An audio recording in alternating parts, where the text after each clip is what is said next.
नमस्कार बच्चों, सोशियोलॉजी की क्लास में आपका एक बार फिर से स्वागत है। मैंने मेरी पिछली 3 क्लासेस में अशिक्षा के टॉपिक पर चर्चा करी थी। अशिक्षा यानी कि इलिटरेसी के टॉपिक पे हम लोग पढ़ रहे थे। मैंने जिन बिंदुओं पर चर्चा की थी वे हैं शिक्षा का अर्थ एवं परिभाषा, भारत में साक्षरता, अशिक्षा के कारण, अशिक्षा के दुष्परिणाम, अशिक्षा को दूर करने की आवश्यकता एवं अशिक्षा को दूर करने के उपाय। आज हम हमारे इसी इलिटरेसी के टॉपिक को आगे बढ़ाएंगे और कुछ अन्य बिंदुओं पर चर्चा करेंगे। आज हम पढ़ेंगे अशिक्षा या निरक्षरता को दूर करने के लिए भारत में किए गए प्रयास।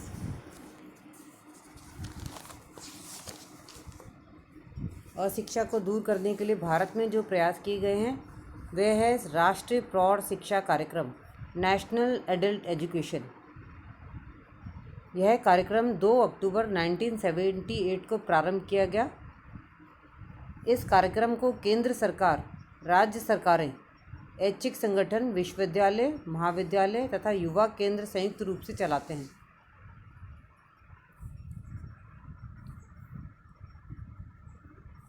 इसका लक्ष्य 15 से 35 आयु वर्ग के निरक्षर लोगों को साक्षर बनाना था। 1988 में राष्ट्रीय साक्षरता मिशन की स्थापना की गई। मिशन का उद्देश्य प्रौढ़ शिक्षा के लिए अत्यावश्यक तात्कालिकता और गंभीरतापूर्वक ध्यान देना है। इसमें स्त्री शिक्षा तथा अनुसूचित जातियों, जनजातियों तथा समाज के कमज़ोर वर्गों की शिक्षा पर जोर दिया गया। इसमें लोगों को साक्षर बनाने हेतु कार्यक्रम चलाने के अलावा लोगों में साक्षरता संबंधी जागरूकता पैदा करने का विशेष प्रयास किया गया। फिर है राष्ट्रीय साक्षरता mission, national literacy mission.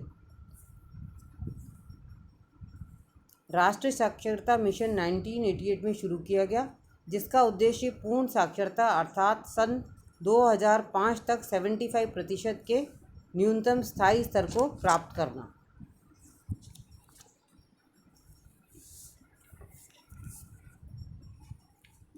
Mission इस लक्ष्य को हासिल करने के लिए 15 से 35 वर्ष की उम्र के निरक्षर लोगों को कार्यात्मक साक्षरता प्रदान करने का प्रयास करता है।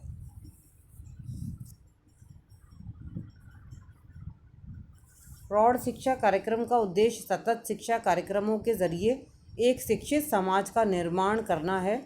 सतत शिक्षा पैकेज के अंतर्गत अनेक कार्यक्रम शामिल हैं, जैसे समतुल्यता कार्यक्रम, आय पैदा करने वाले कार्यक्रम, जीवन की गुणवत्ता में सुधार संबंधी कार्यक्रम और व्यक्तिगत रुचि में बढ़ोतरी करने वाले कार्यक्रम।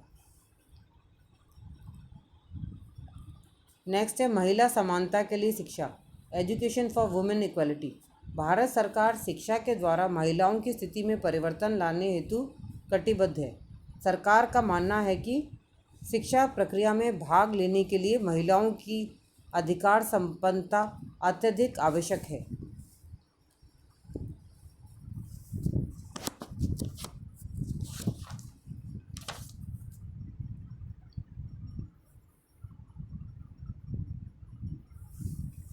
फिर है लोक जुम्बिश, सभी के लिए शिक्षा के उद्देश्य से स्वीडन सरकार की सहायता राजस्थान में लोक जुम्बिश कार्यक्रम चलाया गया।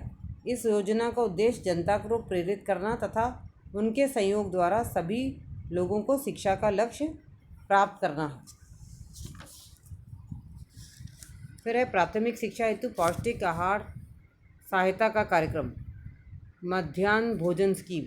प्राथमिक शिक्षा को बढ़ावा देने हेतु पौष्टिक आहार प्रदान करने का राष्ट्रीय कार्यक्रम जिसे शुरू किया गया, इसे सामान्य भाषा में मध्याह्न भोजन कार्यक्रम भी कहते हैं। इस कार्यक्रम का उद्देश्य स्कूलों में बच्चों का दाखिला एवं उपस्थिति सुधारना, जिन्हें प्रतिदिन स्कूल आने के लिए प्रोत्साहित करने के साथ साथ सभी सरकारी स्थानीय संस्थाओं एवं सरकारी सहायता प्राप्त प्राथमिक पाठशालाओं के 1ली से 5वीं कक्षा में पढ़ने वाले बच्चों को पका पकाया भोजन वितरित किया जाना है।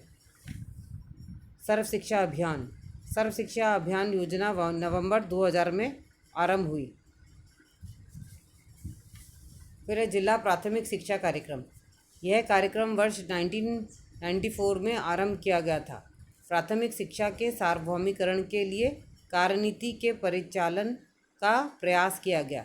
विभिन्न हस्तक्षेपों के माध्यम से प्राथमिक शिक्षा में सुधारों को पुनः सक्रिय करने का प्रयास किया गया। फिर है सतत शिक्षा। यह योजना देश में कुल साक्षरता और साक्षरता पश्चात कार्यक्रमों के प्रयासों को एक शिक्षण निरंतरता उपलब्ध कराती है। इसका मुख्य दबाव पुस्तकालय, वाचनालय, शिक्षा केंद्र, खेल और सांस्कृतिक केंद्रों तथा अन्य व्यक्तिक हित के संवर्धन कार्यक्रमों की सुविधा प्रदान करने द्वारा 2000 से 2500 की जनसंख्या की आवश्यकता की पूर्ति के लिए सतत शिक्षा केंद्रों की स्थापना द्वारा नव साक्षरों को और अधिक शिक्षा के अवसर उपलब्ध कराना है।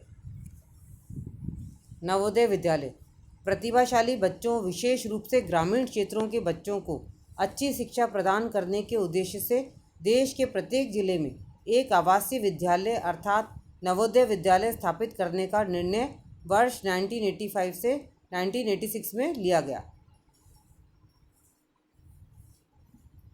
इस योजना के अंतर्गत सभी विद्यार्थियों को आवास, खानपान, स्कूल की वर्दी, पाठ्य पुस्तकें, लेखन सामग्री आदि की सुविधा निःशुल्क दी जाती है।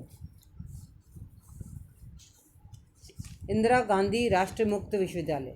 इंदिरा गांधी राष्ट्रीय मुक्त विश्वविद्यालय यानी कि इग्नू की स्थापना सितंबर 1985 में की गई। इस विश्वविद्यालय के मुख्य उद्देश्यों में जनसंख्या के एक बड़े भाग को उच्च शिक्षा के अवसर सुलभ करवाना, निरंतर शिक्षा के कार्यक्रम शुरू करना और विशिष्ट वर्गों खासकर महिलाओं, पिछड़े और पर्वतीय क्षेत्र में रहने वालों के लिए उच्च शिक्षा के विशेष कार्यक्रम शुरू करना है। अब हम चर्चा करेंगे अनुसूचित जातियों एवं जनजातियों के लिए शिक्षा, education for schedule caste and tribes.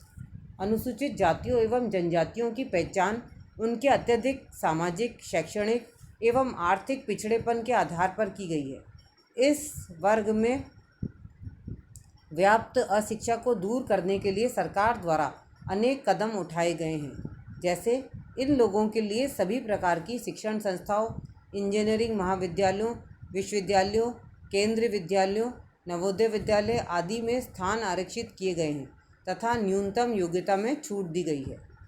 Second, प्रतियोगी परीक्षाओं, IIT आदि परीक्षाओं के लिए इन लोगों के लिए कोचिंग की व्यवस्था की गई है। थर्ड, विश्वविद्यालय अनुदान आयोग द्वारा अनुसूचित जातियों एवं जनजातियों के छात्रों के लिए जूनियर एवं senior research fellowship, teacher fellowship एवं रिसर्च एसोसिएटशिप प्रदान की जाती है। फोर्थ, केंद्र सरकार राज्यों एवं केंद्र शासित प्रदेशों को यह निर्देश देती है कि जिन क्षेत्रों में अनुसूचित जातियों एवं जनजातियों का बाहुल्य है वहाँ स्कूल खोलने में वरीयता दी जाए।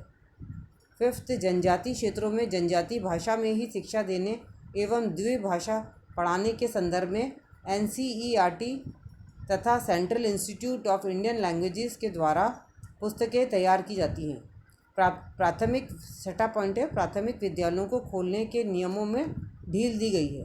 सेवेंथ, शिक्षा विभाग के मुख्य कार्यक्रमों को अनुसूचित जाति, अनुसूचित जनजाति क्षेत्रों में प्राथमिकता के आधार पर लागू किया जाता है। अब हम चर्चा करेंगे राजस्थान में शिक्षा के कार्यक्रम, एजुकेशन प्रोग्राम इन राजस्थान।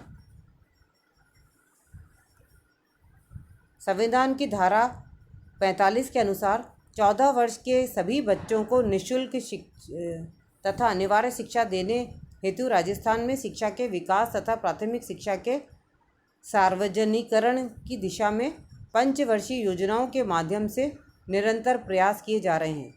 वर्तमान में अनेक शिक्षा योजनाएं तथा कार्यक्रम राजस्थान में चलाए जा रहे हैं, जिससे छात्रों के नामांकन में काफ़ी वृद्धि हुई है तथा शिक्षा की गुणवत्ता में भी आशा के अनुरूप सुधार हुआ है। ये योजनाएं व कार्यक्रम इस प्रकार हैं: शाला प्रवेशोत्सव, ऑपरेशन ब्लैकबोर्ड कार्यक्रम, मुफ्त पाठ्य पुस्तकें तथा मध्याह्न भोजन कार्यक्रम, नवोदय विद्यालय, विद्यार्थी सुरक्षा बीमा योजना, दत्तक जानकी योजना, बालिका शिक्षा फाउंडेशन आदि। राजस्थान में वर्तमान में शिक्षाकर्मी योजना लोक जुम्बिश परियोजना, सरस्वती योजना, अनौपचारिक शिक्षा, संपूर्ण साक्षरता कार्यक्रम, जनजातीय उपयोजना, राजीव गांधी स्वर्ण जयंती पाठशालाएं एवं शिक्षा आपके द्वार नामक कई कार्यक्रम चलाए गए। इस प्रकार शिक्षा के प्रचार प्रसार की दृष्टि से राजस्थान में काफ़ी कुछ किया जा रहा है।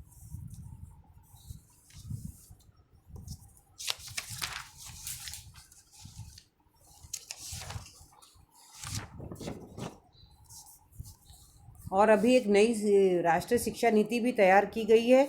इस राष्ट्रीय शिक्षा नीति में प्री प्राइमरी एजुकेशन को खास तवज्जो दी गई है। पूर्व के 10+2 फार्मूला की जगह सरकार ने बेसिक से माध्यमिक स्तर तक की शिक्षा के लिए 5+3+3+4 का फार्मूला तैयार किया गया है। तो आज की क्लास में बस इतना ही। Thank you.